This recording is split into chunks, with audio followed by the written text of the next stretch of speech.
Et bonsoir à tous, bonsoir tout le monde, j'espère que vous allez bien ce soir. On se retrouve à nouveau pour une émission sur l'actu SF. Donc du coup, comme chaque semaine, on va un petit peu déballer et dérouler tout ce qu'il y a comme news autour de l'actualité de la science-fiction. Alors déjà désolé pour les petits problèmes de son qu'il y a eu la semaine dernière. Salut Dijinx, bienvenue sur le stream, comment vas-tu?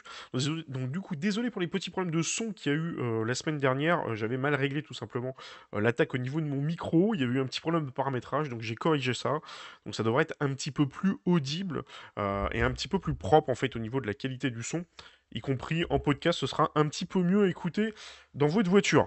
Donc du coup, de quoi on va parler cette semaine? On va passer très rapidement en revue l'actualité de Star Citizen. On va parler notamment de Avatar, une petite info à vous filer sur Avatar. On va parler notamment de jeux SF avec Dual Universe et un autre jeu SF que j'ai découvert il y a pas longtemps. On va parler également de Star Trek et donc on va passer un petit peu en revue l'actualité cinéma, série et notamment l'actualité du jeu vidéo. Ça va impeccable, j'espère que ton chat a eu ses oui, oula, oui, il a eu ses croquettes, le chat. Il a eu sa pâtée, il a tout eu. Il est content. C'est possible qu'il me pointe le bout de sa truffe juste à côté parce que vous le voyez pas. Là, j'ai une fenêtre à côté. Je le vois de temps en temps qui me regarde avec un air de style de me dire. Tu m'ouvres la fenêtre, qu'est-ce que tu fais? Donc non, ça va, tout va bien. Seule petite chose dernière minute, il devait y avoir la chronique de Frisbee cette semaine, qui m'a annoncé malheureusement qu'il ne pouvait pas être présent pour cette semaine. Donc du coup, et pourquoi j'ai... Ah, voilà, donc j'ai des petites... J'espère que ça va aller au niveau de la 4G, parce que j'ai des petits freeze de temps en temps, j'espère que ça va se calmer. Et donc du coup, il m'a annoncé que malheureusement, il pouvait pas être présent cette semaine. Par contre, très important, prenez le rendez-vous samedi prochain à partir de 16h30. On sera ici même sur Twitch et on va couvrir la CitizenCon, donc le gros event annuel de Star Citizen. Donc samedi sur Twitch à partir de 16h30.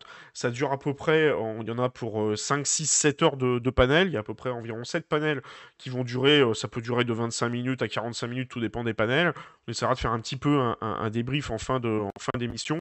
Et l'objectif, c'est, comme tous les ans, en fait, de présenter un peu l'état d'avancement complet du développement de Star Citizen. Il y aura un gros focus qui sera fait, notamment sur la 4.0 et sur, comment dire, tout ce qui va arriver l'année prochaine. Donc, ça va être super intéressant. Alors, il va y avoir des panels un peu techniques, des panels moins techniques. Tout est en anglais, donc logiquement, j'ai prévu deux traducteurs qui vont essayer de vous traduire ça en simultané. Parce que moi, j'ai un niveau d'anglais qui est un petit peu faible. Moi, je vous ferai le commentaire. Et tout sera évidemment sera disponible en replay sur la chaîne YouTube. Comme vous le voyez directement ici, chaque semaine, vous pouvez retrouver l'ensemble des replays de cette émission, à la fois sur la chaîne YouTube, mais également en podcast. Donc voilà, donc ce sera un petit peu le cas. Je verrai si je fais en podcast la Citizen Con. Ça risque d'être un peu long, 10 heures de podcast. Bon, bref.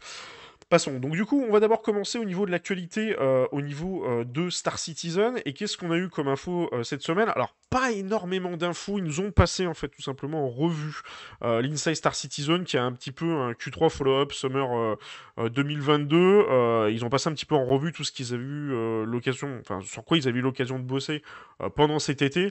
Donc on a eu tout simplement le récap un peu sur la partie au niveau des rivières, hein, parce qu'il y a des nouvelles rivières qui vont arriver sur Microtech pour le prochain patch en 3.18, il me semble, si je dis pas de bêtises, si ça a bien été fixé ou pas dans la roadmap.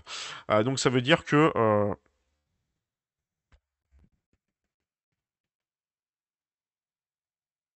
est-ce que vous m'entendez? C'est quoi ces frises que j'ai là? Oui mais non. Oui. Alors, je suis revenu, j'espère que vous m'entendez.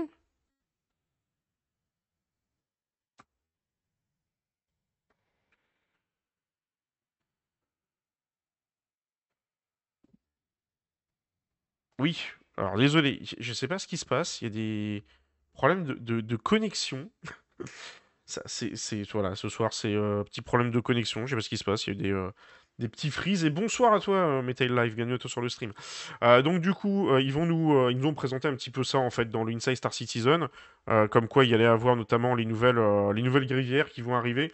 Donc ça va arriver un petit peu sur beaucoup plus sur Microtech. Alors faut savoir qu'évidemment le fait de mettre en place des rivières sur Microtech, ça permet derrière de tester un peu la techno pour tout ce qui est rivière de lave qui pourrait potentiellement arriver sur Pyro. Alors on va pas se cacher, c'est wait and see, hein, parce que c'est essentiellement, comment dire, du test, un peu comme tout dans Star Citizen. Ça va mettre un peu de temps, à mon avis, à arriver les rivières de lave, mais en tout cas, ça leur permet un petit peu de tester cette technologie. Et comme les serveurs vont être un petit peu moins aux fraises cette année, notamment avec l'arrivée de la persistance et plus tard du server meshing, ils peuvent se permettre de commencer à charger un peu plus en assets. Alors après, grande question, est-ce qu'on va enfin avoir des missions intéressantes à faire par rapport à ces rivières? Alors on peut s'amuser à faire un peu des courses et tout, parce que vous voyez, vous avez un espèce de petit tracé. Alors je sais pas si des gens se sont amusés à faire des events de course, mais moi la dernière fois que j'y ai été, honnêtement, il y avait tellement de cailloux que franchement, ça picousait un peu quand même de faire des courses là-dessus. Mais bon, s'il y en a qui s'amusent à faire, dites-le moi si en commentaire ou même sur le chat, hein, si vous en avez déjà entendu parler. Moi, j'ai pas entendu parler de ce genre d'infos. Mais en tout cas, ça va se multiplier un petit peu. Bon, ça va se multiplier un petit peu. J'espère que la 4G va se calmer parce que j'ai des sacrés soucis ce soir. J'espère que c'est pas.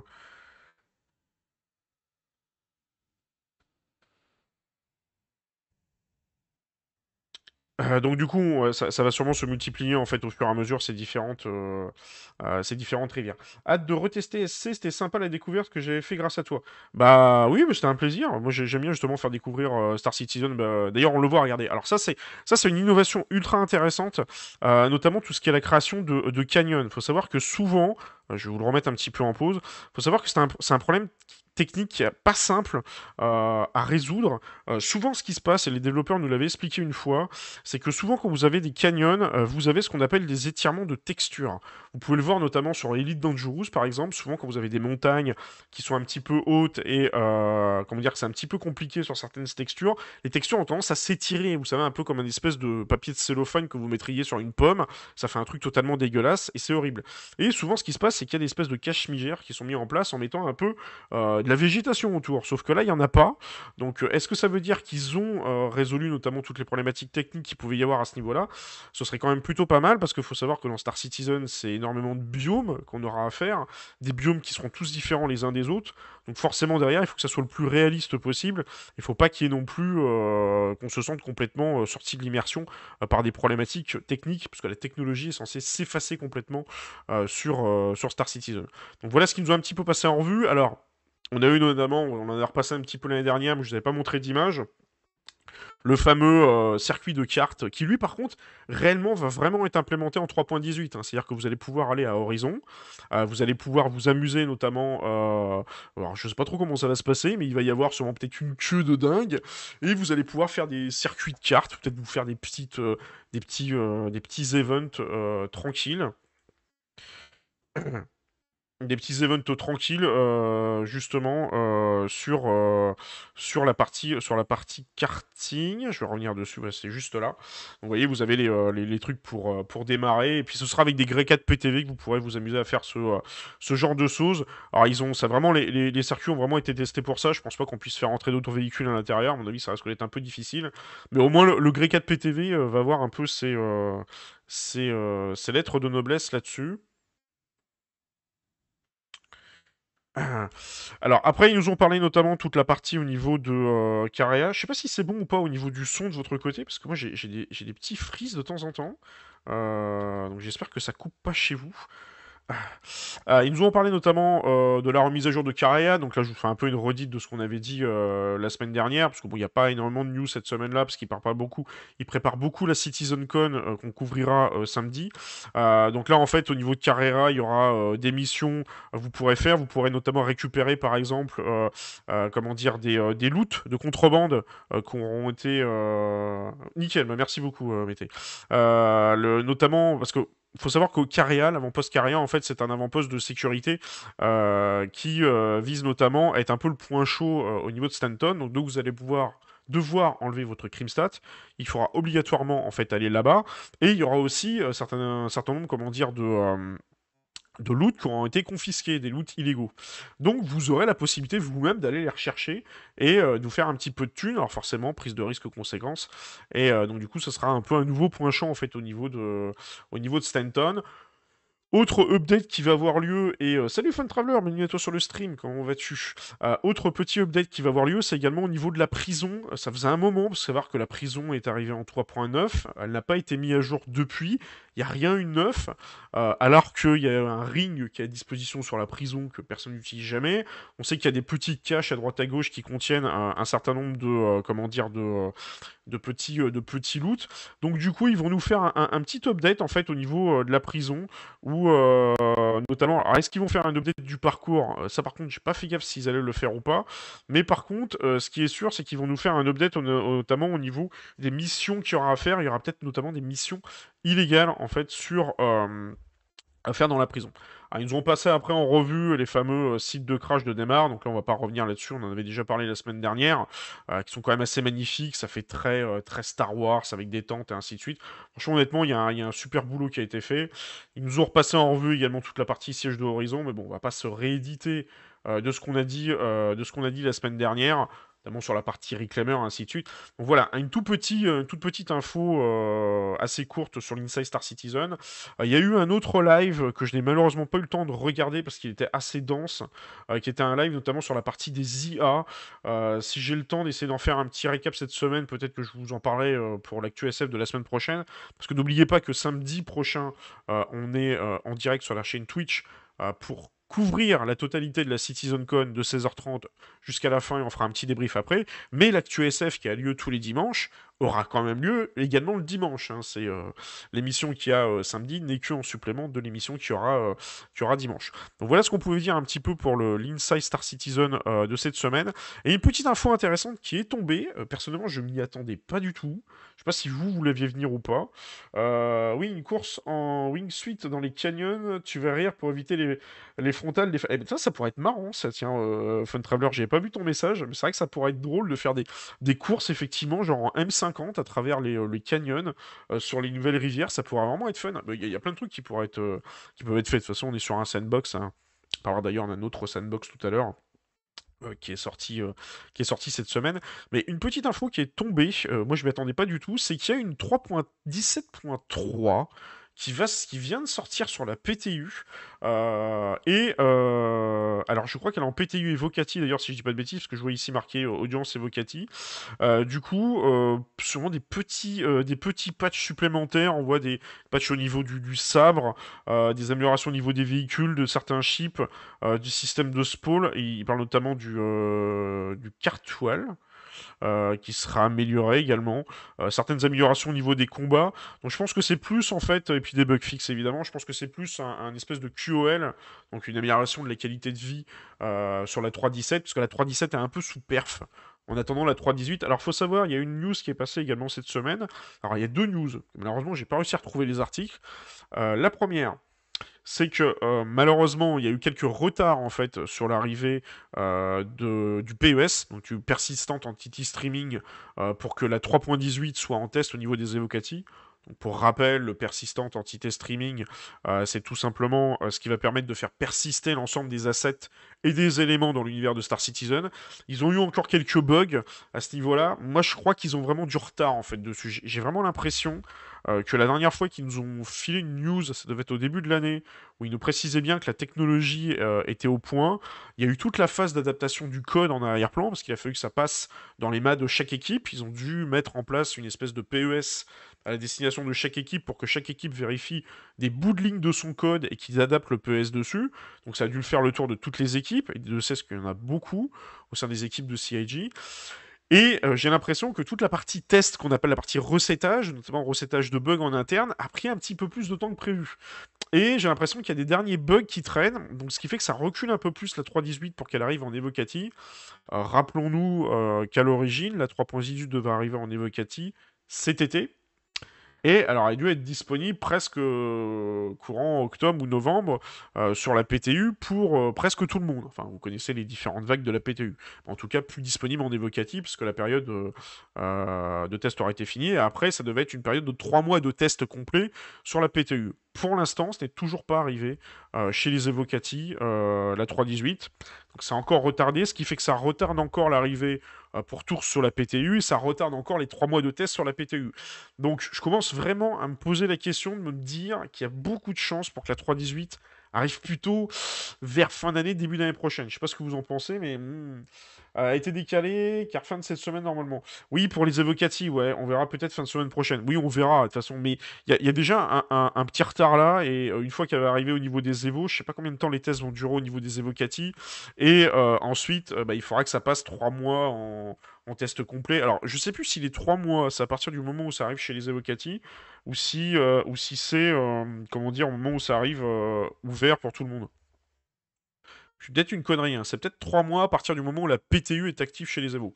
À revérifier cette information, je me souviens plus exactement, mais en tout cas, le test de la 3.18 avant qu'elle arrive en live pour tous, ça va quand même durer un certain temps. Ne comptez pas pour l'avoir.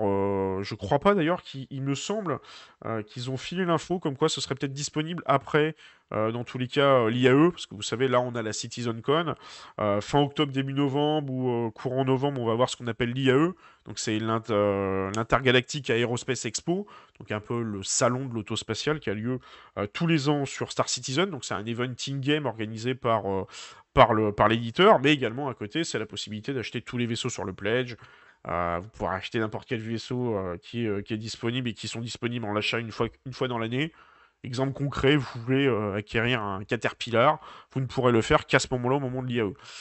Il y a peu de chances, à mon avis, pour que la 3.18 arrive à ce moment-là. Parce que souvent, il y a des périodes de free fly, donc des périodes d'essai gratuites pendant une dizaine de jours. C'est un peu casse-gueule de foutre une 3.18 à ce moment-là. Moi, je la verrais plutôt après, je la verrais entre l'IAE et la période de Noël dans ces eaux-là, au niveau de l'arrivée de la 3.18, et en sachant que juste derrière, on est censé avoir également rembringué sur la 3.19 en test évocati avec la première instance du serveur meshing. Moi, je compterais plutôt début janvier de l'année prochaine. C'est franchement à voir, mais à mon avis, je pense que là-dessus, il va y avoir pas mal de décalage à ce niveau-là, quoi. Ils avaient dit novembre, ouais, ouais. Mais on a quand même un gros glissement en fait. On a quand même un gros glissement en fait au niveau du calendrier sur Star Citizen. Donc voilà ce qu'on pouvait dire un peu cette semaine pour les news sur Star Citizen. Alors pas énormément de news, sans que c'est un peu. Il se prépare un peu la CitizenCon. Alors pour la CitizenCon, si on peut essayer de repasser un petit peu en revue, je vais essayer de vous retrouver le truc de la CitizenCon. Hop, je l'avais pas affiché. Hop, Star Citizen. Euh... Citizen. Bah mince alors. Pourquoi ça m'affiche pas les trucs là? On va le mettre ici. Star Citizen. CitizenCon 2022.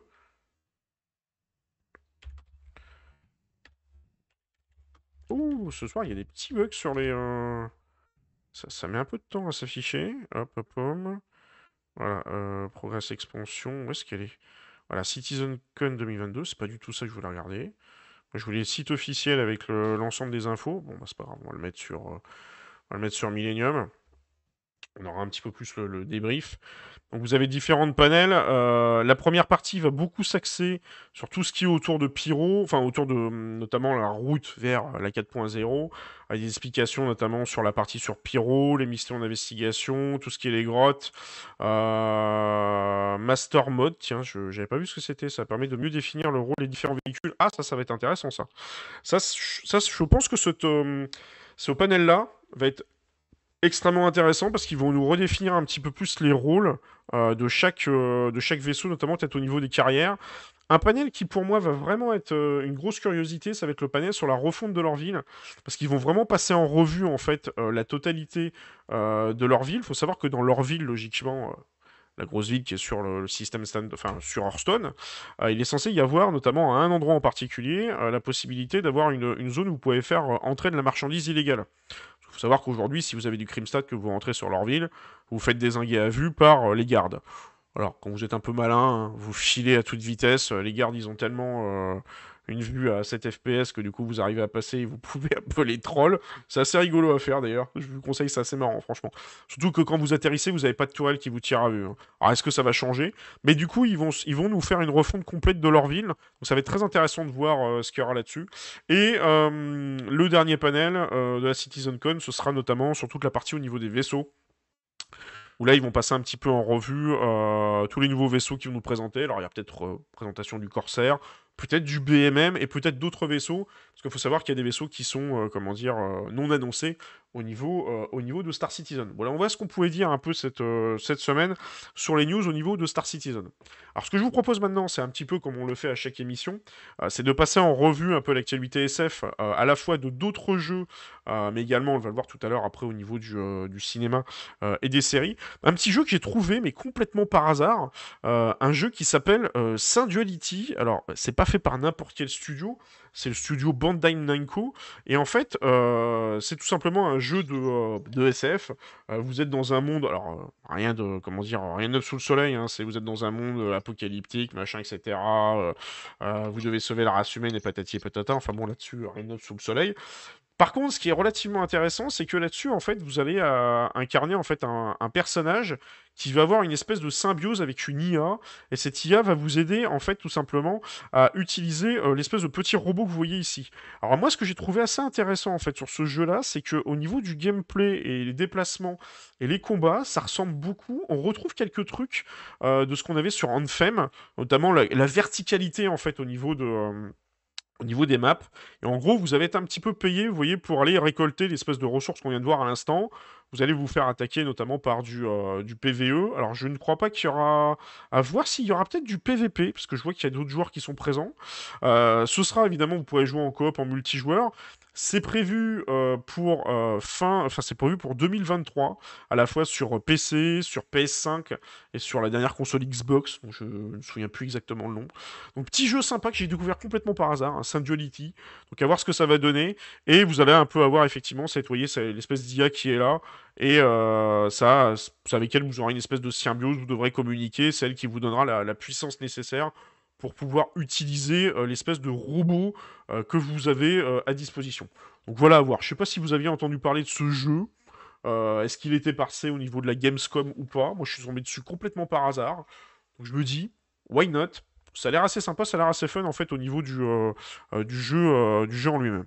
Alors, ce que je vous propose, c'est de parler, de faire un petit point sur un jeu que je vous ai peut-être parlé assez souvent, notamment on en a parlé beaucoup dans l'actualité SF.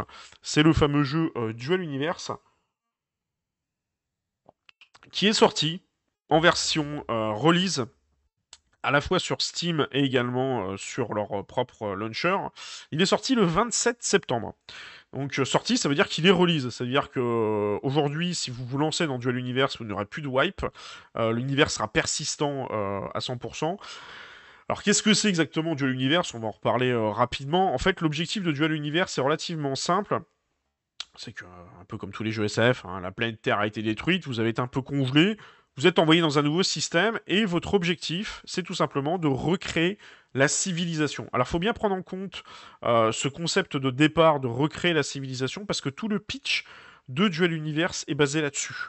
Vous n'aurez pas de PNJ, il y a quelques missions IA qui peuvent vous être données à droite à gauche, mais l'objectif est vraiment que les joueurs fassent eux-mêmes la totalité du contenu de A à Z. Donc vous voyez, vous pouvez absolument tout construire, tout type de maison. Vous avez des outils voxels qui sont quand même assez pointus et qui sont quand même assez cool. Vous pouvez construire des chiottes aussi comme dans Star Citizen.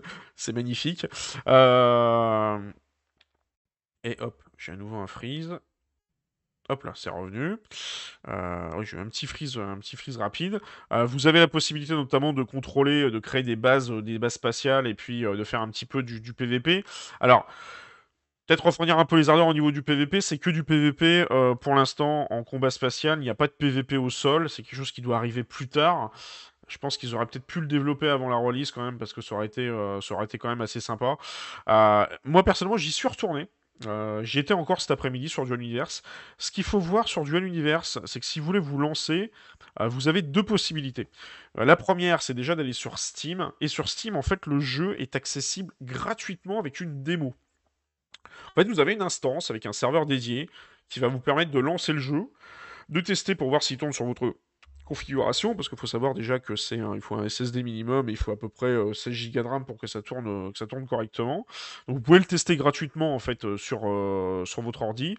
Et après, si ça vous intéresse, vous allez pouvoir vous lancer directement dans l'univers persistant, parce qu'il faut savoir que la démonstration, la démo, évidemment, comment dire, est wipe régulièrement. Si évidemment vous n'avez pas la configuration pour, il existe également sur GeForce Now, donc il est disponible sur GeForce Now, donc avec un abonnement GeForce Now, vous pouvez y accéder. Par contre, petite particularité, c'est peut-être un petit peu le talon d'Achille, diraient certains. Moi, j'y vois des avantages et à la fois des inconvénients. C'est un jeu, après, qui est accessible uniquement en abonnement. C'est-à-dire que vous allez devoir vous abonner. Alors, on est sur des abonnements, je pourrais vous montrer sur le site de Duel Universe pour que vous voyez vraiment les tarifs pratiqués. Comme ça, vous verrez un petit peu mieux. Toc. Euh,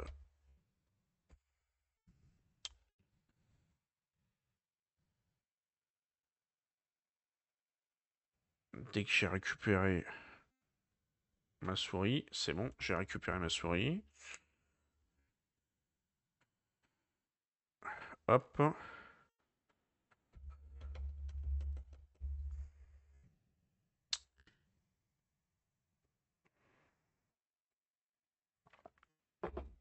Ah, désolé, j'ai des petits rollbacks au niveau de la connexion, c'est un peu bizarre ce soir. Ça me fait pas ça d'habitude. Hop, on va voir ici. Si on regarde au niveau du site.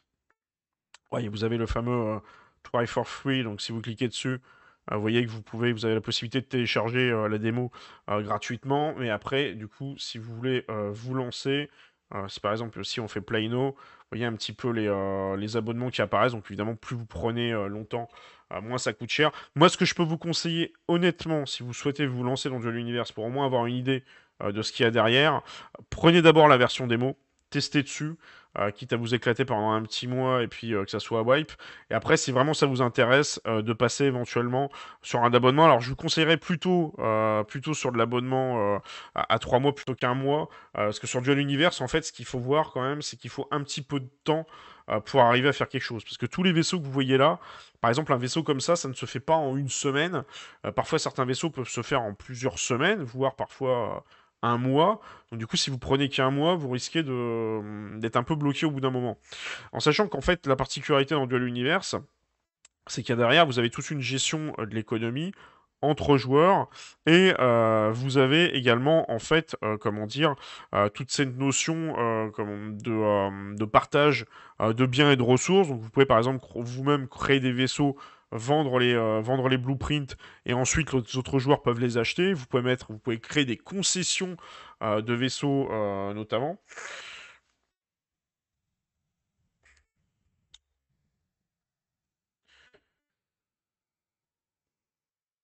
Vous pouvez créer des concessions en fait de vaisseaux sur Dual Universe. Donc vous êtes complètement libre en fait des créations que vous faites du coup sur le jeu. Donc, franchement, honnêtement, un jeu que je vous conseille vraiment à tester. Il est sorti, il est disponible. J'allais dire autant en profiter. Moi, j'essaierai peut-être de vous faire un stream dessus, éventuellement courant de semaine prochaine. Je sais pas s'il y a des joueurs ici présents qui ont pu se lancer ou pas dans le jeu. Vous voyez, le système de voxels est quand même assez bien fait, hein. Il faut savoir que les voxels sont éditables jusqu'à 2 mm maintenant sur la dernière update. Donc c'est quand même assez précis en fait au niveau de ce que vous voulez faire. Alors, si vraiment le système d'abonnement vous rebute, moi, ce que je peux vous conseiller, c'est que vous avez un autre jeu qui est un peu dans le même genre, que j'avais notamment parlé une fois ou deux comment dire, sur la chaîne. Il s'agit notamment de Empyrion Galactic Survival. Alors, non, c'est pas du tout ça que je voulais vous montrer. J'adore la publicité, c'est magnifique. Hop, voilà, alors c'est une petite vidéo de Danfield, mais c'est un peu pour montrer un peu le concept du jeu. En fait, sur Empyrean Galactic Survival, on est un petit peu sur le même concept. Vous devez faire du minage de ressources. Après, derrière, vous pouvez construire votre vaisseau et votre base. À la différence, c'est que sur Empyrean Galactic Survival, il y aura beaucoup plus de planètes et de systèmes à visiter, et il y aura un peu plus de choses à faire dans le sens où il y a déjà un PvE largement établi. Sur Dual Universe, comme c'est que les joueurs qui vont faire le contenu, il n'y a pas pour l'instant de PvE. Alors je pense que ça sera peut-être un peu le talon d'Achille, parce qu'il faut savoir aujourd'hui que Dual Universe, il y a à peu près, si on pouvait regarder les stats aujourd'hui de Steam, je les ai regardés récemment, on a à peu près entre 500 000 joueurs, peut-être 1500 dans les pics, en contenant les joueurs de Steam et les joueurs non Steam. Donc c'est pas énorme non plus. Bon après, il faut savoir que c'est un shard unique mondial, hein, donc c'est tout le monde balancé sur la même instance. Donc même si vous avez 500 à 1000 joueurs, c'est un peu comme si vous vous retrouviez avec 500 000 joueurs sur Stanton, sur Star Citizen, ça fait quand même beaucoup. Mais du coup, le truc, c'est que derrière, il a un peu de mal à s'imposer comme étant quelque chose d'assez grand public parce qu'il y a une barrière à l'entrée qui est pas facile. Alors déjà, la barrière de l'abonnement, mais il y a aussi le fait que c'est pas facile à prendre en main, Duel Universe, hein. Il faut prendre un petit peu de temps. Alors qu'on va dire Empyrean Galactic Survival a cet avantage-là, bon, à part lui qui est un petit peu daté par rapport à un Duel Universe qui est un peu mieux fait, Empyrean Galactic Survival a au moins cet avantage-là, en fait, d'avoir du contenu PvE et de vous challenger un petit peu, sachant qu'Empyrean, vous pouvez le faire en partie solo tranquille, ou vous pouvez rejoindre des serveurs qui sont publics, hébergés par la communauté ou hébergés par l'éditeur. Donc en général, c'est assez cool. Et on va voir, moi je le vois un peu Empyrean Galactic Survival, un peu comme un espèce de mélange entre un No Man's Sky, on va dire, et un petit peu de ce qu'on peut retrouver dans un Dual Universe ou dans un Space Engineer. Donc du coup, ça va, là, vous avez la possibilité de crafter, de faire des bases et ainsi de suite, de faire des véhicules. Donc vous retrouvez un peu ce que vous pouvez faire sur No Man's Sky, mais en un petit peu plus poussé. Donc si vraiment Dual Universe, l'histoire de l'abonnement, ça vous rend allergique, et qu'après le mois de test, enfin la version démo, vous a pas vraiment convaincu, n'hésitez pas à aller faire un saut tout simplement sur Empyrean Galactic Survival, qui je pense, à mon avis, pourra peut-être combler vos attentes pour les plus, comment dire, assez précis sur ce qu'ils veulent exactement. Le gameplay de Duel Universe demande de rentrer dans un groupe de joueurs, car tous ces jeux MMO, genre survie, sont des bouffeurs de temps. Oui, effectivement, c'est vrai, tout à fait. Alors ça, t'as raison, c'est un point à souligner quand même, notamment, contrairement à un Star Citizen ou un Elite Dangerous où vous pouvez jouer tranquillement de votre côté, il est clair et net qu'un jeu comme Dual Universe est clairement un jeu où effectivement il faut réellement en fait derrière y jouer à plusieurs. Après, est-ce que c'est vraiment indispensable de jouer à plusieurs? Je sais pas. Je pense que tu peux quand même arriver à te démerder. Tu feras moins de choses, c'est sûr, sur Duel Universe, mais je pense que tu peux quand même arriver à te démerder en étant un petit peu tout seul dans ton coin ou de temps en temps en te regroupant avec d'autres joueurs. Mais c'est vrai qu'effectivement, l'avantage que tu vas avoir quand tu vas te regrouper avec d'autres joueurs, c'est que tu vas pouvoir notamment mutualiser la gestion des tâches. Parce que pour vous donner un exemple très simple, pour ceux qui ont déjà joué à Satisfactory, on a un peu du Satisfactory en fait dans Duel Universe. Je vais essayer de vous montrer si je trouve une petite vidéo. Est-ce qu'on peut trouver des chaînes de montage? Vous avez des notions de chaînes de montage en fait sur Dual Universe qui vous permettent de produire un peu des vaisseaux à la chaîne, et vous avez des chaînes de montage qui sont quand même assez costauds au bout d'un moment. Alors, je sais pas si on peut. Est-ce qu'il y aurait. Ça, il y a comment construire un vaisseau hybride. Ça, ce sera pas le cas. Je voudrais trouver une vidéo avec une chaîne de montage pour montrer un peu comment ça fonctionne. Est-ce que je peux en trouver une? J'ai pas l'impression qu'il y en ait des masses. J'aurais dû checker une vidéo avant. Ah, ça y est, en voilà. Là, il y en a une là. Hop, en plus, c'est une vidéo de no... Ah non, c'est une vidéo de Tekamon qui fait quelques vidéos sur le jeu. Donc, vous voyez, par exemple, là, vous avez un arbre de talent. L'arbre de talent vous permet un peu d'augmenter les capacités de votre joueur, sachant en fait que vous pouvez tout simplement mettre des talents dans une file d'attente. Alors, il faut savoir que vous ne pourrez pas apprendre tous les talents, hein. Il y a un développeur qui est passé sur un stream et qui a précisé qu'il faudra à peu près, je crois, une vingtaine d'années pour apprendre la totalité des talents. Donc, vous allez devoir vous spécialiser au bout d'un moment. Donc, ça rejoint un peu que ce que tu disais tout à l'heure. Alors, peut-être pas nécessairement rejoindre forcément une corpo, mais en tout cas, vous associer avec d'autres joueurs. Alors, ça peut être dans le cadre d'une corpo, ou ça peut être que vous êtes tout seul dans votre coin et vous travaillez pour une corpo ou pour différentes entreprises, parce que l'objectif de Duel Universe, ça va être aussi créer des économies, créer des pays, de recréer la civilisation. Donc c'est un peu comme si vous étiez en freelance et que vous travailliez pour une entreprise ou que vous décidez de vous faire embaucher par une entreprise. Donc en fait, vous allez avoir des spécificités, vous allez peut-être devenir un professionnel de toute la partie gunning ou la partie industrie, par exemple, on le voit ici. Et là, vous allez être ultra spécialisé dans la partie industrie, et ben, vous serez peut-être moins spécialisé dans la partie conception d'armes ou dans la partie pilotage. Et donc, forcément, derrière, et ben, c'est peut-être quelque chose qui sera recherché par des corpos, ou si vous êtes dans une corpo, peut-être qu'ils vont vous demander, voilà, te spécialise un peu plus dans la partie pilote, et puis nous, la partie industrie, on s'en occupe de notre côté. Donc il y a toute cette synergie-là, donc ça va assez loin en fait au niveau du système. Du mode de fonctionnement, ça rappelle un peu, j'en discutais la dernière fois avec un streamer sur Bigidas qui fait pas mal le live également sur Duel Universe.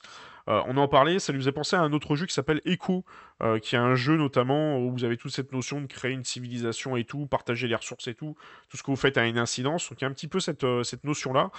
Et moi, ce que je voulais vous montrer, alors je sais pas si on va le voir ici sur la partie industrielle, vous voyez ici, vous avez la possibilité de fabriquer, par exemple, du carburant, donc il vous faudra du silicone, du carburant, hein, du carbone et ainsi de suite. Alors, est-ce qu'on va le voir? Il doit y avoir un moment, voilà, une espèce de chaîne de montage. Et en fait, cette chaîne de montage, je voudrais qu'il me la monte en vrai, installée. Ça serait vraiment pas mal. Tac. Et en fait, cette chaîne de montage, vous en avez de différents types. Vous voyez, elle peut vous créer différents composants, par exemple des boulons, des chaînes, etc. Donc c'est assez poussé. Donc tout ça, ce sera à vous de le créer. Vous aurez à créer des chaînes de montage de type S, de type L, de type M.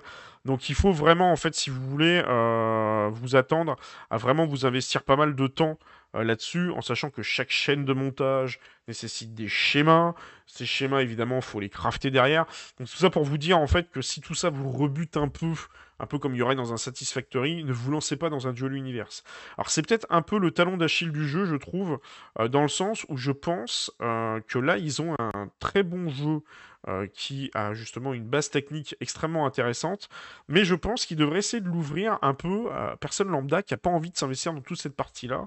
Et je me demande s'ils ne devraient pas, alors il y a peut-être des gens de chez de l'univers qui vont finir par me lancer des pierres si je dis ça, mais je verrais bien un peu un truc, vous voyez, un peu comme Roblox, où vous avez des mini-instances un peu à droite à gauche, où les gens pourraient créer des jeux, plein de trucs complètement barjots, pourquoi pas une piste de karting comme on l'a vu dans Star Citizen derrière, et de mettre ça peut-être en free-to-play derrière ou accessible plus facilement, permettrait de démocratiser un peu plus le jeu, et derrière de financer celui-ci, parce que la problématique qu'il y a, c'est que vous êtes sur un abonnement à 12,99 par mois, un petit peu moins si vous payez plus. Derrière, parce que les serveurs, ça coûte extrêmement cher, ce sont des serveurs uniques. Mais derrière, le problème, c'est que moi, ce qui me fait peur sur le long terme, c'est qu'il n'y ait que des joueurs qui soient réellement investis, qui aillent sur ce jeu-là, et qu'au bout d'un moment, bah, le jeu tombe un peu en désuétude, parce que bah, quand vous avez que 500 000 joueurs qui sont investis dedans, si au bout d'un moment, les 500 000 joueurs ont un coup de mou, et que l'éditeur attend que tout le monde fasse quelque chose, je pense qu'à un moment, il va falloir que les devs mettent la main à la pâte, et qu'ils mettent du contenu PvE, qu'ils mettent un truc pour dynamiser tout ça. Et le principal problème que l'on a sur ce genre de jeu, c'est le renouvellement des parcs de joueurs. On le voit notamment sur EVE Online. EVE Online récemment a refait son tuto. D'ailleurs, c'est pas pour rien qu'aussi Duel Universe a refait son tuto au début.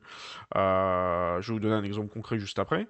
EVE Online, en fait, ont refait récemment leur tuto pour essayer d'attirer de nouveaux joueurs. Parce que quand vous avez des jeux qui sont déjà de base de niche, le problème que vous avez, c'est qu'au bout d'un moment, ben, les joueurs, à la fin, ils stagnent entre eux, quoi. Ils jouent tous entre eux, ils se connaissent tous, et il n'y a pas d'afflux de nouveaux joueurs.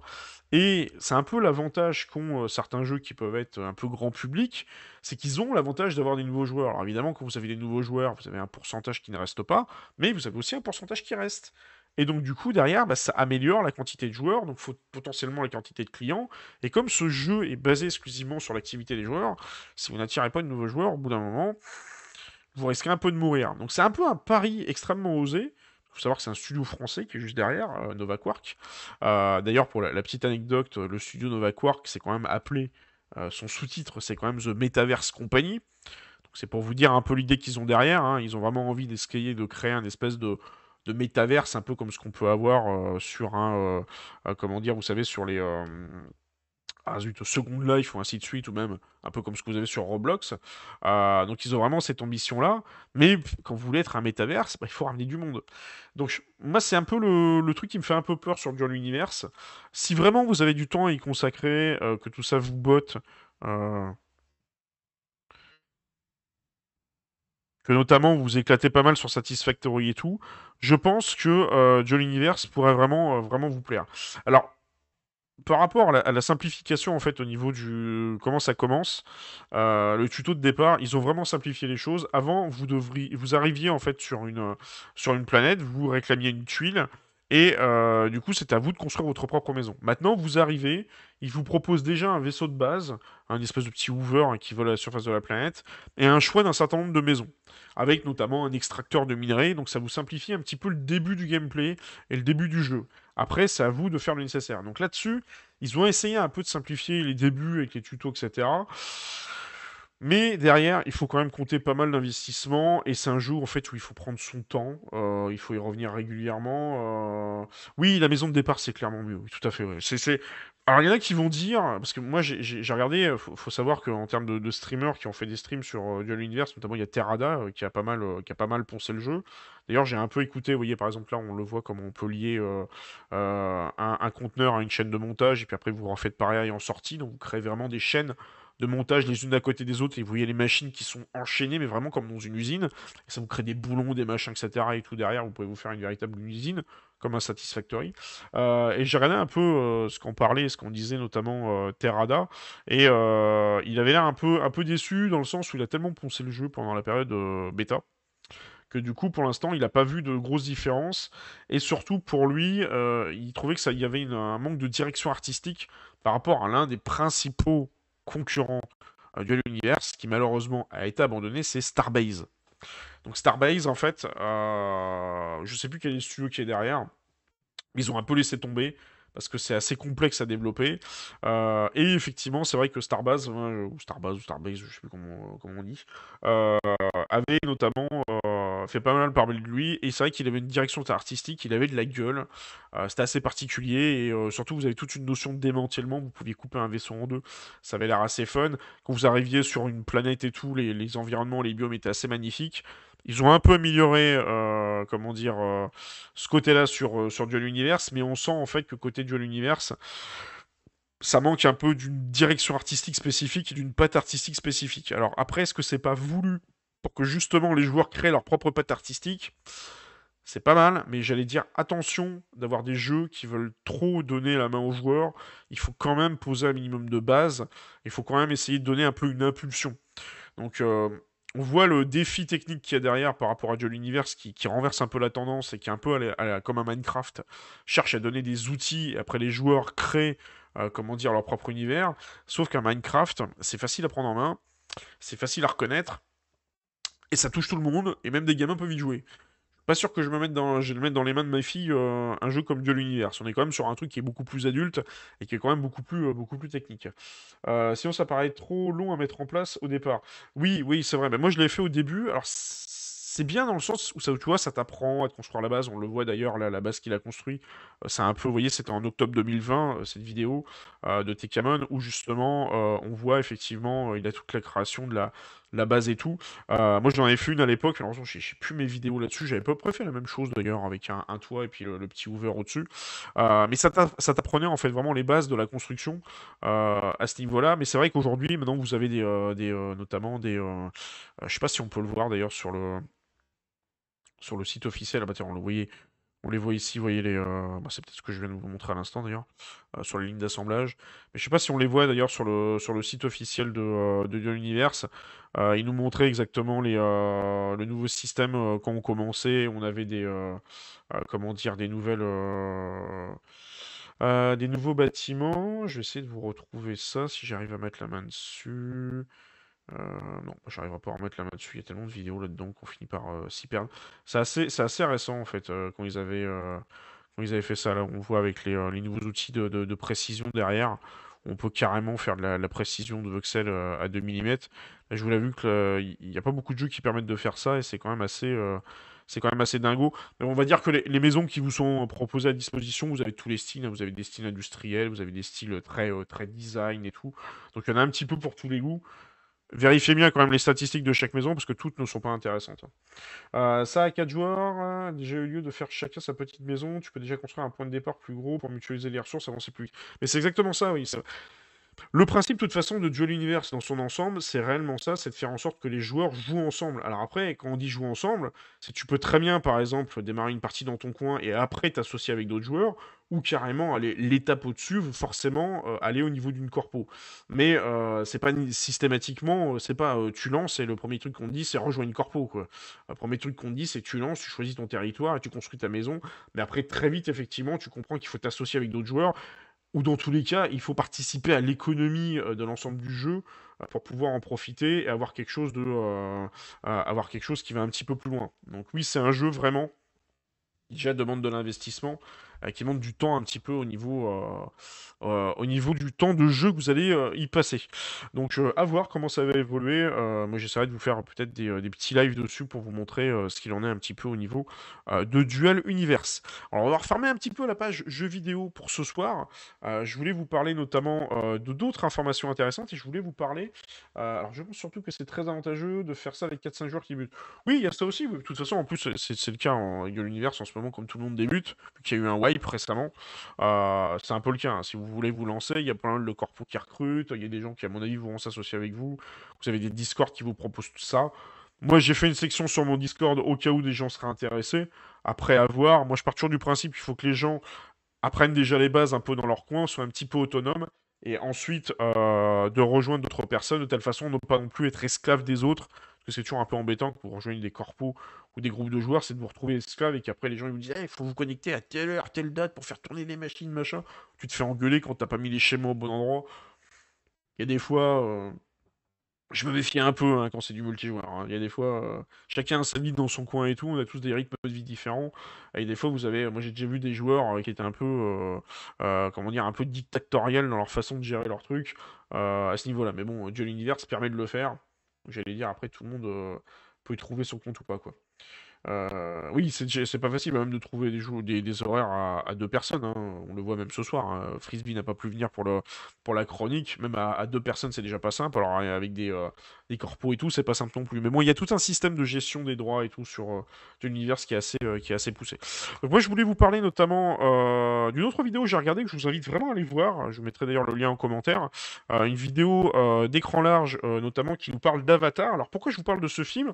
Alors déjà, de une, parce qu'il va sortir au mois de décembre, c'est quand même une grosse licence SF, ça fait à peu près 10, un peu plus de 10 ans, je crois, c'est pas 10-15 ans. Je sais plus de quand date le dernier Avatar, il devrait peut-être de dater de 2009, si je dis pas de bêtises.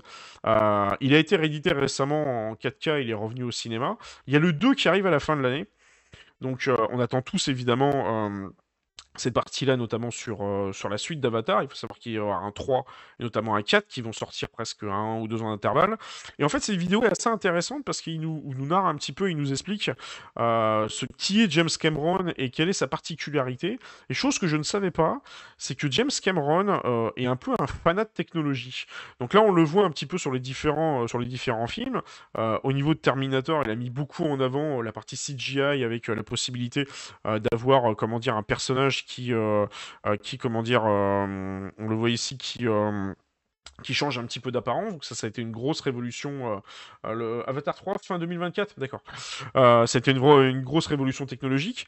Avatar, le premier, a été un peu le gap techno pour essayer de mettre en avant la 3D. Ça a tous saoulé avec la 3D d'ailleurs. Maintenant, on voit ce que ça donne. Moi, personnellement, à part aller voir des films en IMAX 3D, en général, la 3D, je fuis parce que je trouve pas ça non plus. Ça change pas vraiment votre immersion du cinéma. Souvent, c'est plus une profondeur de champ qu'autre chose. Je trouve pas ça transcendant. C'est beau de voir un beau film en 3D, mais je préfère aller voir du IMAX 3D parce que souvent la 3D est de meilleure qualité que les autres techno IMAX. Donc, vous me direz ce que vous en pensez ou pas. Par rapport à ça. Mais donc du coup, Avatar a quand même poussé en fait la 3D et notamment a poussé en fait l'avènement du cinéma numérique parce que souvent beaucoup les salles étaient en analogique encore avec des bandes qui tournaient et tout. Et donc du coup, Avatar étant tourné en numérique a imposé un peu ce standard de vouloir tout passer sur du full numérique et donc du coup beaucoup comment dire de salles de cinéma se sont un petit peu mis à jour là-dessus. En même temps, se sont mis à jour au niveau de la 3D. Titanic, il y a eu d'autres innovations aussi à ce niveau-là. Il en parlait notamment avec Abyss. Mais vous allez me dire, Avatar 2, qu'est-ce qu'il en est? Alors, dans le prochain Avatar, l'une des petites particularités, des petites innovations technologiques qui va arriver, c'est ce qu'on appelle tout simplement le fameux HFR. Alors, je ne sais pas si on va le voir ici. Voilà, hop. Le HFR, qu'est-ce que c'est? C'est le High Frame Rate. Donc, c'est tout simplement la possibilité, en fait, de voir le film au-delà des 24 images par seconde, donc de pousser en 48, voire 60, voire 120 images par seconde. Alors vous allez me dire à quoi ça sert et surtout pourquoi le cinéma est en 24 images par seconde. Alors le cinéma est en 24 images par seconde, c'est historique, tout simplement puisque à l'arrivée, le passage du cinéma, d'ailleurs il vous l'explique un petit peu ici, le passage du cinéma à l'époque du muet au parlant, le problème c'est que les bandes coûtaient extrêmement cher, et au moment où on a intégré du son, il a fallu trouver un compromis entre la quantité de bandes qu'on a utilisées, donc des images par image, vous savez, les anciennes bandes analogiques, les bobines tout simplement, et trouver en fait une fréquence d'image suffisamment stable pour que le son soit pas dégueulasse. C'est-à-dire que je crois qu'avant ça devait être du 16 images par seconde, avant l'avènement du cinéma. À l'époque, il y avait le cinéma muet. C'est pour ça qu'on voit parfois que comment dire, les images sont un petit peu saccadées, mais si vous mettiez du son sur du 16 images par seconde, le son était dégueulasse. Mais le problème, c'est qu'ils auraient voulu mettre un peu plus d'images, mais ça coûtait plus cher en pellicule. Donc le compromis, ça a été le 24 images par seconde. Le problème, c'est qu'on est resté sur ce 24 images par seconde, même au moment où on est passé au numérique. Donc, il y a eu notamment, à un moment, je crois que c'était le Hobbit, qui est le Hobbit, le Hobbit, qui est passé à 48 images par seconde, qui a permis d'accélérer un petit peu plus le nombre d'images. Alors vous allez me dire, à quoi ça sert de faire ça? Alors il y a beaucoup de fans de cinéma qui hurlent un peu au scandale, parce que dans le cinéma, vous avez toute cette notion du blur, en fait, vous avez la notion du cinémascope, enfin vous avez quelques spécificités qui sont propres au cinéma, qui font que l'image a un certain rendu quand vous êtes en salle, qui n'est pas le même à la télévision. Il faut savoir, quand vous regardez une série à la télévision, souvent on est sur du 48 images par seconde, ou même du 50, parce que c'est du 50 Hz, hein, ce que vous avez sur les téléviseurs. Donc du coup, c'est-à-dire qu'entre un moment où vous regardez un film dans une salle obscure et le même film au cinéma, vous allez vous rendre compte que ça passe pas tout à fait à la même vitesse. Le truc, c'est que vous l'avez peut-être vu, notamment quand vous allez voir des Marvel, sur les scènes d'action, souvent c'est flou. Et c'est encore pire quand vous allez voir en 3D. Et moi, je me suis fait plusieurs fois la réaction, je me rappelle notamment dans les Avengers et tout, ou même récemment dans allant voir certains comics Marvel, je me suis dit, mais putain, la vache, mais, putain, mais ça me fait mal aux yeux, ça pique, c'est flou et tout. Alors quand vous avez l'habitude de regarder des streams et que ça tombe tous en 60 images par seconde avec du Valorant et j'en passe, quand vous regardez ça, vous dites, ça pique les yeux, quoi. Et du coup, c'est là où le 48 images par seconde intervient. Il permet de garder une meilleure fluidité d'image, et notamment, ça permet d'améliorer la qualité de la 3D. Alors ça change beaucoup le 48 images par seconde, ça a une netteté d'avouer, voilà, donc du coup tu reprends ce que j'avais dit effectivement, Fun Traveler, par rapport à ça. Et donc du coup en fait le HFR va permettre ça, donc le prochain Avatar sera 100% en HFR. Donc par contre, évidemment, petite particularité encore, si vous voulez réellement en profiter en 48 images par seconde, il faudra trouver des salles où il sera diffusé en 48 images par seconde.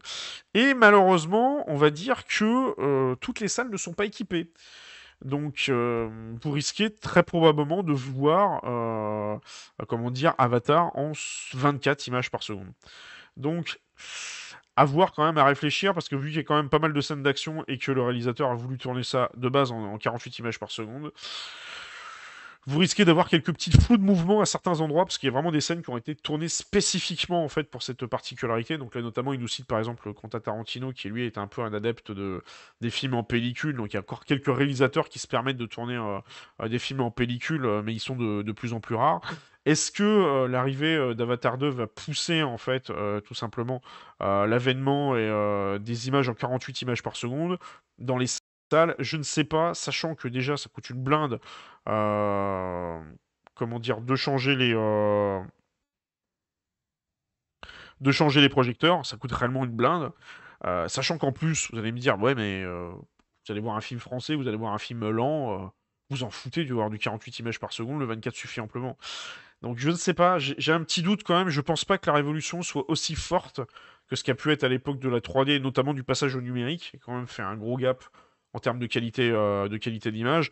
On le voit notamment toutes les essais. Enfin, moi, je sais pas si vous les avez testés ces salles-là, mais moi, je trouve ça encore fun au Futuroscope. Mais les salles 4DX, je trouve ça complètement débile en fait. C'est surtout quand vous allez voir un film qui n'a pas été tourné pour être du 4DX et que vous vous faites secouer dans tous les sens, comme un abruti et tout. Enfin, bah, je trouve ça honnêtement ridicule le 4DX. Je sais pas si vraiment ça a un gros intérêt. Par contre, le Dolby Atmos. Je trouve que c'est génial en fait au niveau des technos de son. L'IMAX est vraiment bien. Je pense que peut-être faire de l'IMAX en 48 images par seconde permettrait d'avoir une qualité de 3D meilleure.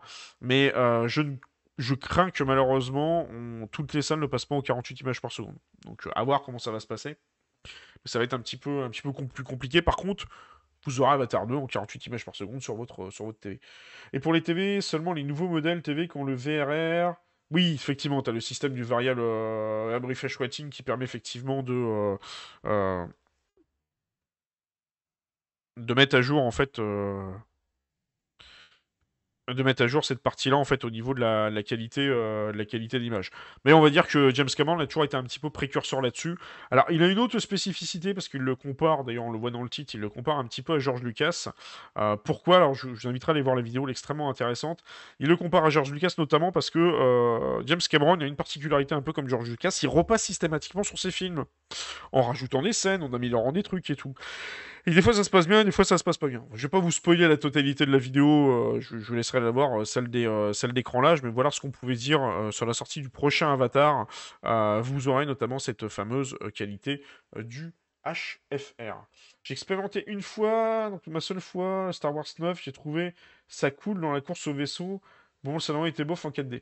Oui, alors ça peut avoir certains avantages, effectivement, c'est vrai que la course en vaisseau, ça peut être assez fun, mais tu vois, je le verrais plus ce genre de truc dans un futuroscope, tu vois. Dans une salle de cinéma, aller te taper 1 heure et quart. T'imagines, tu te tapes un Marvel où t'es secoué pendant 2 heures, et puis je suis pas sûr que tu sois secoué tout le temps. Tu payes ta place de cinéma, mais une blinde en plus. Ça coûte une fortune, le 4DX. Je trouve que le rapport qualité-prix pique un peu. Et en fait, moi, ce qui me gêne le plus dans le 4DX, c'est pas la techno en elle-même, c'est que tu proposes, en fait, si tu veux, de la 4DX sur un film qui n'a pas été fait, ouais, 18 euros, qui n'a pas été fait pour de la 4DX.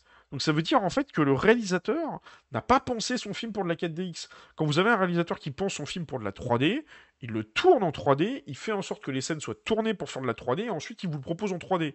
Donc si vous allez voir un film qui a été remasterisé sur de la 3D, bah, ça sera toujours moins propre qu'un vrai film, comment dire, qui aura été fait et qui aura été tourné en 3D de base.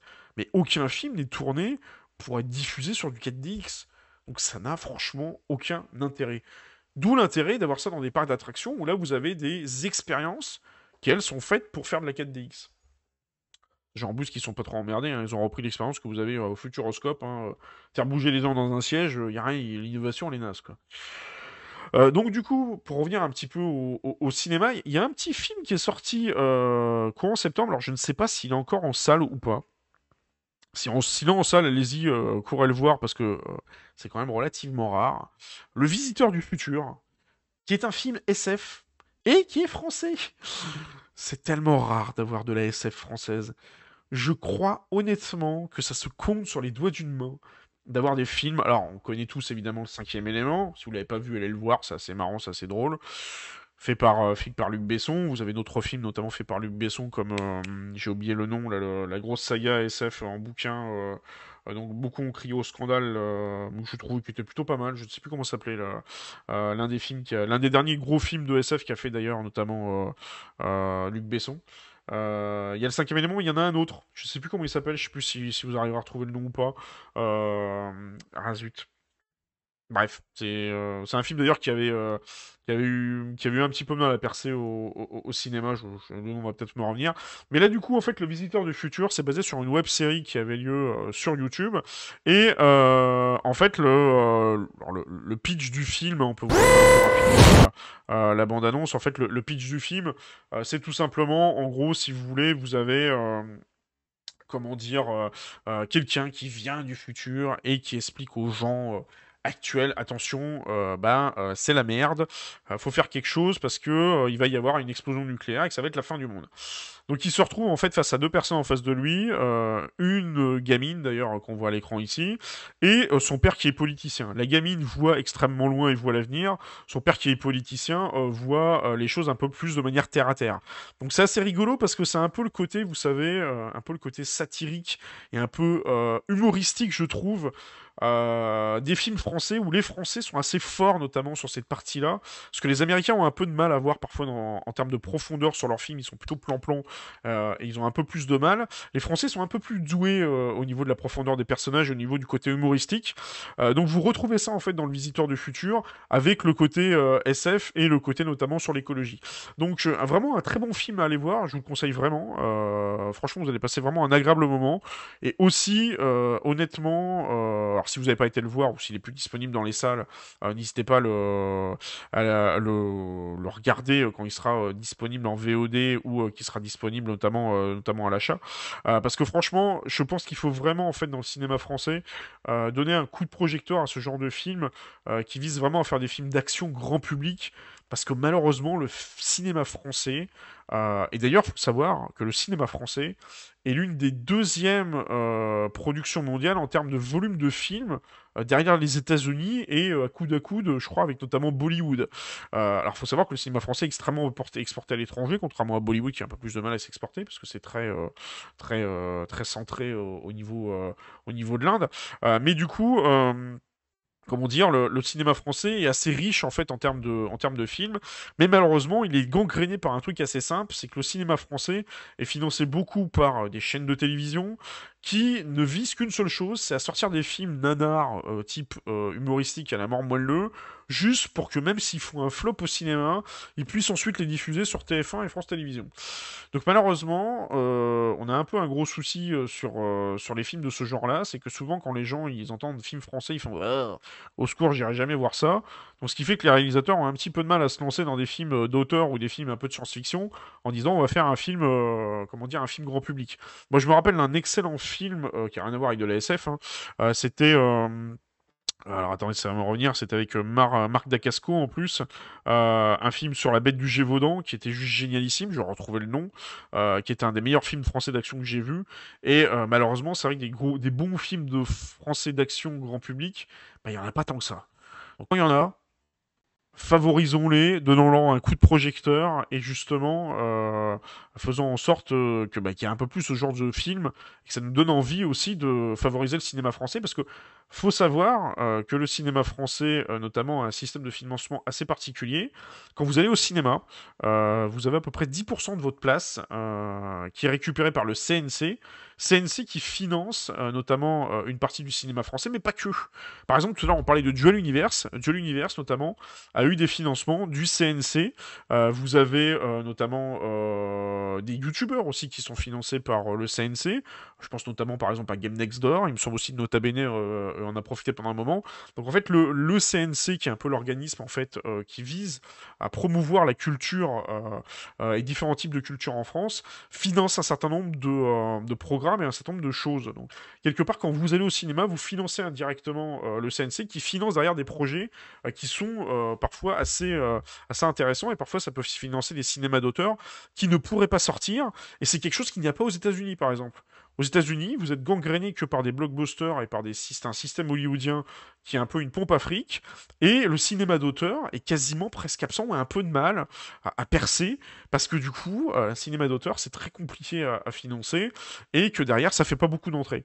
Donc du coup, on a cette chance en fait en France d'avoir ce système-là qui est notamment en place, qui est un peu un système unique au monde et qui nous permet notamment d'avoir une grosse diversité dans le cinéma. Donc c'est pour ça que quand on voit ce genre de film, mais vous leur donner un coup de focus parce que ça permettrait de foutre un peu un pied de nez et puis comment dire qu'on arrête d'avoir toutes les nanars télévisuelles à la mort moelleux complètement ridicules qui sortent mais à foison genre ma femme je sais pas quoi le mari de machin chouette enfin voilà. Vous pouvez citer tous les noms des films français humoristiques à la con. Hein, les scénarios sont tous complètement nazes, autant les uns que les autres. Quoi. Donc du coup, voilà un petit peu pour ce petit film, le visiteur du futur. Alors après, on va passer un petit peu sur la suite au niveau du cinéma. Alors, qu'est-ce qu'on a eu comme nouveauté récemment? Alors, c'était pas des nouveautés qui sont sorties en salle, mais c'est des nouveautés qui sont sorties notamment sur les, comment dire, sur les plateformes de vidéo à la demande. Il y a notamment le fameux film Jupiter, le destin de l'univers, ou Jupiter, comme ils aiment bien le dire dans le film, qui est sorti sur Amazon Prime. Donc, franchement, un très bon film. Moi, j'ai passé relativement un agréable moment. Alors, il faut savoir que c'est un film qui a été conçu notamment par les sœurs. Alors, je ne vais pas dire de bêtises pour écorcher leur nom, mais c'est les sœurs j'arrive jamais à retenir leur nom. Celles qui sont derrière, enfin voilà, Wachowski. Je vais y arriver. Donc, Lana et Lily, qui sont les sœurs des réalisateurs des films derrière Matrix, Claude Atlas et notamment Sense8 au niveau de la série qui est passée notamment sur Netflix. Donc quand même du lourd. Franchement, je me souviens à l'époque, je l'avais vu ce film, je l'avais trouvé relativement bien, assez cool. L'univers était assez sympa, donc en fait vous avez une espèce de gamine qui est sur Terre, hein, qui est un peu la personne lambda, et en fait elle se fait capturer par un, comment dire, on va dire un extraterrestre qui lui explique, voilà, c'est ceux qui ont fait le film Matrix, et qui lui explique, voilà, qu'elle va se sauver, qu'elle a le destin de l'univers en elle, donc je ne vais pas vous raconter toute l'histoire. Donc il l'embarque en fait dans toute une épopée. Les décors sont vraiment magnifiques. Visuellement, ça a vraiment de la gueule, on voit vraiment du bois. C'est un peu dommage que le film a un peu flotté, il a un peu floppé, non pas flotté, il a floppé en fait un peu au cinéma. Un petit peu moins quand il est sorti en VOD, il a eu un peu plus de succès. Mais maintenant, si vous voulez le voir, il est compris dans Amazon Prime. Donc si vous voulez vous passer une petite soirée SF tranquille sur un bon film qui quand même franchement vaut le détour, hein, n'hésitez pas à aller voir notamment Jupiter, le destin de l'univers sur Amazon Prime qui est disponible dès maintenant, d'ailleurs sur la plateforme. Alors on va finir un petit peu sur la partie cinéma et on va parler notamment de Star Trek. Et le fameux Star Trek 4 qu'on attend depuis une éternité. Honnêtement, ça fait un moment en fait que ce film est censé être en production. Et comme vous voyez un peu dans le titre, Marvel met le bazar dans Star Trek 4. Alors vous allez dire, putain, mais c'est quoi le rapport entre Marvel et Star Trek? Surtout qu'en plus Star Trek n'appartient pas du tout à Disney. Encore heureux, je pense qu'ils ont déjà Star Wars, ils ont déjà bien à faire avec Star Wars, ils vont pas non plus nous mettre le bazar dans Star Trek. Star Trek, je sais même plus qui a la licence d'ailleurs derrière, je sais même plus quelle. C'est un peu obscur d'ailleurs, parce que sur Star Trek, vous le retrouvez sur Netflix, vous le retrouvez sur Amazon Prime, alors que bon, évidemment, les Marvel maintenant, surtout sur Disney+. Mais du coup, ce qui s'est passé, bah, c'est que tout simplement, le réalisateur qui était derrière, qui devait être derrière le prochain Star Trek 4, donc il y a un peu la suite des fameux Star Trek Into the Darkness, et les Star Trek faits par J.J. Abrams, qui sont sortis déjà il y a quelques temps, et bien tout simplement, ce réalisateur, bah, il est parti côté Marvel, et c'est notamment lui qui a réalisé WandaVision, que je vous invite à grandement à regarder sur Disney+, qui est juste génialissime comme série. Les dernières séries sur Disney+, sont franchement, côté Marvel, sont vraiment top. Et du coup, bah, vu le carton qui a été WandaVision, bah, il a été un petit peu poussé, en fait, si vous voulez, pour faire d'autres films derrière Marvel. Et alors, je sais plus sur quel film exactement Marvel il va bosser, notamment, ils ont, voilà, les 4 Fantastiques, donc c'est lui notamment qui va bosser sur les 4 Fantastiques. Évidemment, du coup, plus de réalisateur pour Star Trek 4. Donc Star Trek 4 se retrouve encore sans réalisateur. Je crois que ça va faire une ou deux fois que ça arrive. Donc pour l'instant, le film est complètement à l'arrêt. On ne sait pas s'il va y avoir une suite ou pas. On peut encore se consoler parce que vous avez notamment de séries, vous avez Star Trek The Strange New World qui va bientôt débarquer de la Paramount. Ah oui, c'est Paramount, c'est vrai, qui est derrière Star Trek. Et notamment Star Trek Discovery que vous avez sur Netflix, qui est une très très bonne série Star Trek. Alors, Star Trek Strange Worlds, pas Strange New Worlds, Strange Worlds. Alors, je l'aime beaucoup cet acteur, il est assez drôle, hein, celui qui joue le capitaine principal. Alors, c'est pas l'Enterprise, hein, c'est sur Paramount Plus. Alors, il faudra voir si c'est sur Paramount Plus, il faudra voir sur quoi ça va être diffusé. Mais à voir. Donc il y a une nouvelle série Star Trek qui va arriver. Vous avez Star Trek Picard, hein, qui existe notamment sur Amazon Prime, qui est disponible. Très très bonne série. Et vous avez Star Trek Discovery qui est vraiment pas mal aussi. Donc Star Trek c'est assez particulier. Il faut arriver à suivre. Sur Netflix, vous avez beaucoup les anciens Star Trek qui traînent. Il faut vraiment se les farcir. C'est vraiment pas facile. Il y en a un paquet. Et comme à chaque fois, c'est des sagas qui ont des histoires un peu différentes et tout, vous n'êtes pas nécessairement obligé de voir les premiers Star Trek, les anciens, pour comprendre les autres, hein. Évidemment, forcément, vous aurez un peu plus d'appétence si vous comprenez un peu plus l'univers, mais vous pouvez très bien vous faire embarquer dans une série Star Trek sans pour autant derrière être complètement largué et vous laisser emporter. D'ailleurs, petit clin d'œil, moi je vous conseille également The Orville qui a un peu un côté un peu, alors certains diront un peu plagiat Star Trek, mais qui est un peu un pastiche et qui je trouve qui est relativement bien fait. Mais là, je vois les images de Star Trek Strange New Worlds, et honnêtement, ça donne vraiment envie, et ça envoie vraiment du bois quand on voit ce qu'il y a derrière. Donc, après, à voir au niveau des jeux d'acteurs, tout ça, etc., des scénars, faut que ça touche. Il y a un peu le côté un peu humoristique et tout, qui est un petit peu humoristique, mais sérieux dans les Star Trek. Il y a vraiment cette patte assez particulière, en sachant que Star Trek, on est plutôt sur de la hard SF, donc de la SF un peu plus sérieuse, un peu plus, comment dire, un peu plus pointue que d'autres sagas SF. Euh, je me suis maté hier Matrix 4, c'est nettement moins action et plus philosophie. Bref, c'est différent de faire réfléchir. Mais bon, chacun son habitude. Je l'ai pas vu Star Trek 4. Matrix 4. Je n'ai pas vu les. J'ai pas vu. Faudrait que je me renvoie la trilogie Matrix d'ailleurs. Et quand il sortira Matrix 4, je verrai ce que ça vaut. Je n'ai pas vu donc pas de spoil. Je sais pas ce que ça vaut. Je me souviens qu'à l'époque Matrix, parce qu'on en reparle de Matrix notamment parce que c'est les. En parlant de Jupiter dont je parlais tout à l'heure. Matrix, ça aussi, ça a été, notamment au niveau du bullet time et tout, des effets spéciaux, etc. Ça a été un bond technologique assez impressionnant au niveau des images de synthèse, un peu comme elle a été à l'époque Jurassic Park avec l'avènement des tout ce qui était animatronics et notamment Terminator avec le Terminator 2 qui est juste exceptionnel, quoi.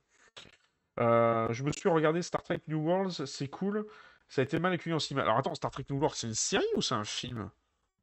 Tu mets un doute là maintenant. Parce que je vois que c'est marqué Paramount Plus, c'est peut-être un film du coup.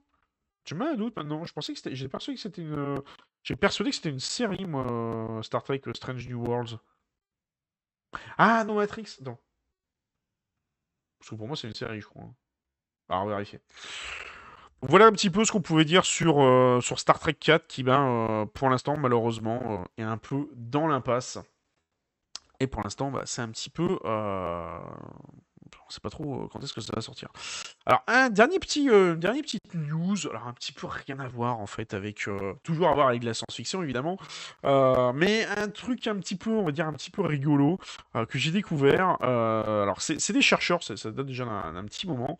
Ces chercheurs qui se sont amusés à faire ça, ils se sont dit, bah tiens, si on s'amusait à recréer des batailles spatiales et notamment des sabres laser et des hologrammes. Donc ils se sont amusés à recréer un petit peu la technologie en fait en laboratoire. Donc il nous l'explique un petit peu ici en vidéo, où en fait tout simplement avec des systèmes d'hologrammes et des projecteurs particuliers, ils ont réussi à recréer des espèces d'hologrammes en mode laser. Donc c'est vraiment, alors bon évidemment pour ceux qui voient ça en podcast, vous ne pourrez pas voir à quoi ça ressemble. Imaginez un peu comme si vous aviez des lentilles un petit peu avec différentes caméras et que vous aviez devant vous quelque chose qui se matérialisait un peu comme une espèce de cube ou un tétraèdre, et puis derrière des formes géométriques qui se matérialisaient littéralement dans le vide, un peu comme un hologramme, mais en version un petit peu laser. Et ce qui est assez rigolo, ce qu'on voit ici, c'est qu'ils se sont amusés évidemment à faire ça à des très très petites échelles, hein, parce qu'on le voit, c'est vraiment l'échelle presque microscopique.